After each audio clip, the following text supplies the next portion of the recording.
Preseason performance testing battery for men's lacrosse. Health and Human Performance Department, Plymouth State University, Plymouth, New Hampshire. Summary. Despite the increased participation in the sport of men's lacrosse, there remains a paucity of physiological and biomechanical strength and conditioning data regarding the corporeal demands of the sport. The purpose of this article was to present a preseason testing battery implemented to tax the sport-specific physical rigors of men's lacrosse. The testing battery presented has been employed on a National Collegiate Athletic Association Division III men's lacrosse team and incorporates the assessments of speed, agility, strength, endurance, and body composition. Introduction. The sport of men's lacrosse has developed increased attention in the past 7 through 8 years in the United States. The growth of in popularity has resulted in elevated student and professional participation and triggered advancements in the equipment used for competition. However, the increased participation has neglected to elicit an increase in lacrosse-specific published literature. Therefore, a challenge arises when coaches and players seek out physical testing batteries to implement into their training programs and practices.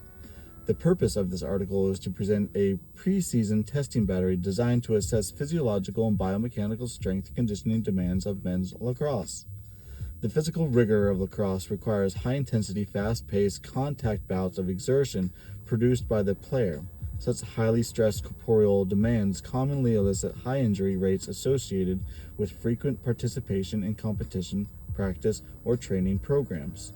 Because of the aggressive nature and competitive play, the leading affliction responsible for player injury is physical collision contact. Player-to-player contact, collisions with stick and ball contact, are associated with approximately 88.8% of game and 50% of practice-sustained injuries. Body checking is a permitted physical strategic gameplay skill used in defensive play. Investigators have reported that the probability of a player to sustain a head injury, such as a concussion in player-to-player body checking, is twice as common than a head injury sustained in stick and ball contact. Despite the notoriously high impact component of men's lacrosse, with the majority of recorded sport-related injuries reported as collision contact injuries, the sport is statistically held as reputedly safe. Over the recent years, several rules and regulations have been uploaded in attempts to increase player safety and reduce injury-prone situations in the game. An amendment to an offensive shooting rule was enforced in 2000, which disallows the offensive player from becoming airborne before shooting the ball and landing in the goal crease. The amendment is referred to as the dive rule, and the enforcement of the rule provides increased offensive-defensive player collision protection at the goal. The goal crease is a marked circle of the game field which is measured 18 feet in diameter. The goal cage is centered in the crease at the goal line midpoint, therefore allowing more space in the front of the crease at the opening of the cage, where close to 25% of the game injuries are sustained.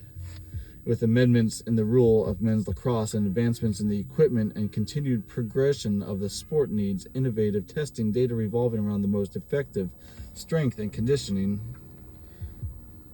training. Such conditioning must be objectively integrate the fundamental high physical intensity of lacrosse, the aggressive high impact physical contact and high intensity of speed coordinated with a ball and stick handling skill are defining physical rigors of men's lacrosse. The intensity of the sport elicit feasible comparison of the sport's physical demands to a combination of selective physical demands from sports such as football, soccer, basketball, and ice hockey. Overall, the physiological and biomechanical demands of men's lacrosse impose a vast array of corporeal taxations which delineate lacrosse from simulating any one sport. The game requires an intrinsic combination of muscular strength and endurance, the agile ability to explosively adjust directions with the capability of and frequently transitioning speed and motion from offensive to defensive mode. The fundamental guidelines of men's lacrosse have a field setup most structured to that of a soccer field. The field dimensions of a collegiate lacrosse field is formatted to a length of 120 yards and a width of 60 yards. The game is played within regulation time in 60 minutes, which is broken into 4 15-minute quarters. At the termination of each quarter, a specific amount of time is elicited for both teams for players' rest, team strategizing.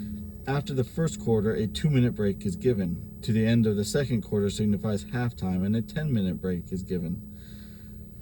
After the third quarter, a 2-minute break is allowed. In the event which regulation time ends in a tie, the game will be granted as a 4-minute sudden death overtime quarters until the point where one of the teams scores a goal to end the game. In comparison, the structure of the field of play and the positioning of the players on the field in men's lacrosse most closely relates to soccer. The similarity in gameplay format elicits in the aerobic conditioning of the male soccer athlete to the male lacrosse player. However, the explosive change of direction which continually occur throughout the lacrosse game matches the impulsive agility displayed in sports of basketball and ice hockey. Men's lacrosse can be highly associated to the intermittent characteristics of basketball, suggesting that throughout the player's shift in the game, there is time between bouts of exertion where a passive or active rest occurs. Although there is a lack of data directly evaluating the work-to-rest ratio experienced in a men's lacrosse game, the intermittent component of physical performance along with the greater size of the game field implies a balanced ratio of sprint, jog, walk movements in the game. In addition to the high demand for speed and agility, the stamina needed for peak lacrosse performance, the size of the player is an important physical attribute, which assists the player to withstand the high impact of checking in the game. The collision aspect of men's lacrosse correlates strongly to tackle football and men's ice hockey. The overall high versatile athleticism of a male lacrosse player presents a strenuous demand upon the conditioning of the athlete. However, the demand of performance capability is subjected to differences between each position played on the field. Men's lacrosse has a 4-position attacker, offensive player, midfield, transition player, a defenseman, and a goaltender. The general anthropometric and physical condition requires that each position has many overlapping similarities. Conversely, because of the different responsibility each position has, particular altercations in performance demand arise. As an attacker, field position remains within the 60-yard offensive zone between the halfway line and the baseline of the field. The focal task of an attacker is to score goals. Therefore, speed and agility and elite stick skills are needed. The midfielder is the transitional player who allows the position of to be able to cross the halfway line between offensive and defensive ends of the field at any point in the game. The midfielder, as a result, is required to cover the most running distance while assisting ball movement from the defense to the offense, therefore needs speed and great stamina. The midfielder usually possesses the greatest fitness level out of all the positions. Defensemen, like the attackers, remain within the realm of the defensive zone between the midway line and the defensive baseline. Defensemen are also quick and agile. However, the aggressive nature of the position requires greater strength outputs to defend the goal and repossess the ball. The goaltender is the final line of defense, positioned directly in front of the goal cage, with majority of gameplay spent within the surrounding goal crease. Although the goalie is involved in at least amount of running, the position requires quick, agile hand-eye coordination and footwork. The preseason testing battery is designed to tackle sport-specific requirements. This testing battery can provide baseline data for coaches, staffs, and athletes. If implemented into physical assessment programs, the physical condition of the team and athletes as individuals can be established. The accumulated data obtained can provide greater insights into corporeal taxation of a male lacrosse athlete. Testing battery. A lacrosse fitness testing battery must be balanced the many physical demands of the vigorous team sport. The testing battery is structured to simulate sport-specific skills and physiological gameplay demands. Lacrosse players need to possess an ultimate physicality that incorporates speed, agility, strength, endurance, and lean body composition. The assessments of maximum aerobic power, muscular strength, speed, and agility were measured. The testing battery requires 3 separate testing days. The setup of the testing battery was formatted with non-fatiguing tests performing first within each day. Day 2 and Day 3 incorporate the same concept. Day 2 begins with the 1 repetition maximum 1 RM bench press, which is followed by the back squat, which is considered more of a full body exercise. Day 3 begins with the straight line running and progresses into sprint courses, which integrate agility, balance, and explosive change of direction. Day 1. Day 1 is performed in a laboratory setting. Anthropometric measurements are acquired and include data such as height, weight, and body fat percentage. Body fat percentage is obtained using skin fold caliper measurements with a 3-site measurement protocol at the chest, umbilicus, and thigh. The reasonable score of Division III male lacrosse players for body fat percentage is 12%. The correlation coefficient for skin fold measurement steadily ranges from 0.70 to 0.90. In addition to demographics, Day 1 testing in the laboratory includes an assessment of anaerobic vertical power and maximum aerobic power. Vertical jump anaerobic vertical power is effectively measured with a vertical jump test using the Vertec Leaper, Hilliard, Ohio. The standing reach height taken from the athlete's dominant side of the body determines the height that the shaft of the device is positioned. The reliability coefficient for the vertical jump test is in the high range of 0.93 and 0.99. A familiarization trial is given through a visualization of the jump technique performed by the test administrator. The athlete is instructed to stand slightly back from the device. 3 counter-movement jump trials are elicited. The athlete performs the counter-movement jump by simultaneously bending the knees and swinging the arms backwards in a quick motion, followed by springing upward and swatting the highest vane possible. The results are determined by the highest vane touched after 3 jump trials. A regional peak jump height for the vertical jump test in this population is 22 inches. A 5-minute rest period is given between the conclusion of the vertical jump and the commencement of the maximum oxygen consumption test. Maximum oxygen consumption. Maximum aerobic power is determined through the maximum oxygen consumption test, VO2 max, in accordance with the Bruce protocol. The performance of the VO2 max test on a treadmill simulates the critical cardiovascular component of lacrosse. The correlation coefficient for the VO2 test is high at 0.93, with a standard error ranging from 2.5 to 6%. The standard Bruce protocol consists of 9 3-minute stages, and with progression to each new stage, the treadmill speed and grade increases. The first stages of the protocol elicit a slow walking pace, but the player was verbally encouraged that as the intensity of the test progressed to a running pace, to continue to perform test to exhaustion. The player terminates the VO2 max test at a voluntary point of exhaustion. The first 2 stages of the Bruce protocol are performed at a medium walking pace and therefore are considered the warm-up for the VO2 max test. A reasonable score in the VO2 max test in Division III male lacrosse players is 55 milliliters per kg per minute. Day 2 testing. Testing Day 2 assesses maximum strength using 1 RM test. The sequence of tests consists of the 1 RM bench press followed by the 1 RM back squat.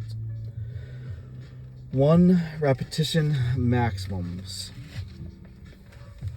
Athletes are allowed a warm-up that replicates the execution of the lift, which consists of a 5 repetition at 40 to 60% of estimated 1 RM before each test. Proper lifting technique of the bench press and back squat are monitored by the individual administering the test, and the athlete strength and conditioning certified may increase reliability of test administration, but is not mandatory. The reliability coefficient for the 1 RM bench press is 0.97. However, despite a high reliability associated with the 1 RM test strength scores measured in the test can have a variability of change ranging from 2 to 12%.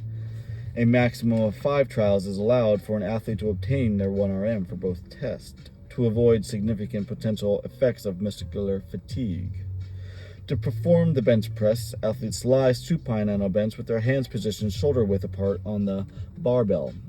The movement criteria for the test begins with the arms extended directly above the chest. The weight is lowered until the barbell is in contact with the chest and then returned to preparatory extended position. The movement criterion for the back squat starts in the standing position with the barbell positioned across the upper back. The athlete maintains a straight back while descending into the squat position. The squat is complete when the hamstrings of the athlete are observed in a parallel line with the ground and the athlete ascends back to the standing position. The results of the 1RM bench press and back squat are determined by the highest weight recorded. A reasonable score for male Division III lacrosse athletes is the 1RM bench press 195 and the 1RM back squat is 260 pounds. Day 3 of the testing battery consists of timed field testing for the assessment of speed and agility. Handheld stopwatches are operated by the test administrator for the timing of each trial. Field tests used are the 40-yard sprint, T-run, box run, and agility run. The athlete is allowed a 10-minute self-prescribed warm-up session before the commencement of the field test. The athlete is instructed to perform a warm-up that would effectively produce a light sweat and increase heart rate. Visual performance of the test is provided before each field test by the test administrator as a familiarization trial. A rest/recovery period is approximately 2 to 3 minutes, separates each trial and test. 40-yard sprint. The 40-yard sprint is used to assess the athlete's explosive sprinting power. The distance of the 40-yard sprint has been established as a universal sprinting distance in athletic testing. Although testing linear running speed can be accomplished in shorter testing distances, greater reliability has been determined in sprinting distances that are farther than 20 yards. The reliability coefficient for the 40-yard sprint was calculated at a high value of 0.97. The 40-yard sprint assessment displays the basic linear speed produced in an average sprint distance of the athlete on a lacrosse playing field. The 40-yard sprint test is self-started by the athlete who starts the sprint with both feet behind the starting line. The sprint time begins at the first movement of the athlete and is terminated when the first part of the athlete's body crosses the 40-yard distance marker. The fastest time of 2 trials is recorded. A reasonable score in the 40-yard sprint in this population of male lacrosse athletes is 5.5 seconds. T-run. The T-run test is a timed assessment of the speed, explosion, and efficiency to accelerate, decelerate, and change direction. The T-test course is designed with 4 cones numbered 1 through 4. Cones 2 through 4 are spaced 5 yards apart along a straight line, with cone 2 positioned to serve as both the center point between cones 3 and 4, and the perpendicular point spaced 10 yards from cone 1, creating a T-shape, figure 1. The athlete starts on either side of cone 1. The test time begins when the athlete sprints to the middle top of the T course to cone 2. Cone 2 is positioned slightly ahead of the T line to avoid an obstructive object throughout the rest of the test. Once the athlete reaches the cone 2 marker, the athlete then shuffles sideways in a low squatting position to cone 3. At cone 3, the athlete must touch the cone before changing direction. From cone 3, the athlete shuffles sideways to cone 4, bypassing cone 2, and touches cone 4. From cone 4, the athlete shuffles back to cone 2 and finishes by sprinting backward to cone 1. The time is stopped as the athlete passes through cone 1. 2 trials are performed with the fastest time recorded. A reasonable score for the T-run in this population is 9.5 seconds. Agility run. The agility run is a test performed to assess the athlete's ability to rapidly accelerate, decelerate, and change directions continuously in a localized area. 5 cones are used, with each cone spaced 5 yards apart. Cone 2 is in the middle of the sprint course, with cones 1, 2, 3, 4, and 5 arranged around cone 2, 12 o'clock, 3 o'clock, 6 o'clock, and 9 o'clock. The athlete starts and ends the agility run at cone 1. The test begins on the right side of cone 1 and is continuous sprint throughout the entire cone sequence. Each time the athlete approaches a cone, the athlete performs a left turn around the cone and re-accelerates into the sprint towards the next cone. The cone sequence for the agility run is 1, 2, 1, 3, 2, 3, 4, 2, 5, 2, 5, 1, figure 2. The total distance covered in one trial of the agility run is approximately 60 yards. The second trial begins on the left side of the cone 1, and the athlete completes a right turn around each cone approached. The cone sequence for trial 2 is 1, 2, 1, 5, 2, 5, 4, 2, 4, 3, 2, 3, 1, figure 3. The time is recorded for each direction. A reasonable score for the agility run in both the right and left turn is 20 seconds in this population. Box run. The box run is a timed agility test to assess the ability to change directions with speed, balance, and coordination factored into a sprint. The box run uses 4 cones, each 10 yards apart, figure 4. The test begins with a forward sprint from cone 1 to cone 2. At cone 2, in a continuous movement, the athlete spins counterclockwise and continues to cone 3. At cone 3, the athlete spins counterclockwise and continues to count 4. At cone 4, the athlete spins counterclockwise and finishes the test by sprinting through cone 1. 2 trials are performed for the box run. The second trial is completed in the opposite direction, started at the cone 1, and sprinting to cone 4, with the athlete spinning in a clockwise direction, figure 5. The times for both trials in each direction are recorded. A reasonable score for this population of lacrosse athletes is 8.5 seconds. Conclusions and considerations. The importance of implementing a preseason testing battery to a team strength and conditioning program is an essential component in monitoring the progression of individual and team fitness levels. The application of a testing battery must be designed to the sport-specific physical demands. The lacrosse testing battery is provided to introduce a lacrosse-specific design, which is created to correlate the sport's game play demands and simulate such physical demands in controlled laboratory and field fitness test environments. Each physical assessment chosen for the testing battery was selected to explicitly stimulate a biomechanical stressed movement or sequence, physical exertions which would commonly be performed in the field of play. The sport of men's lacrosse is in need for normative sport-specific testing values. Such values will give coaches and athletes data that will provide a definitive physical fitness tier, eliciting player comparison to a researched lacrosse fitness status.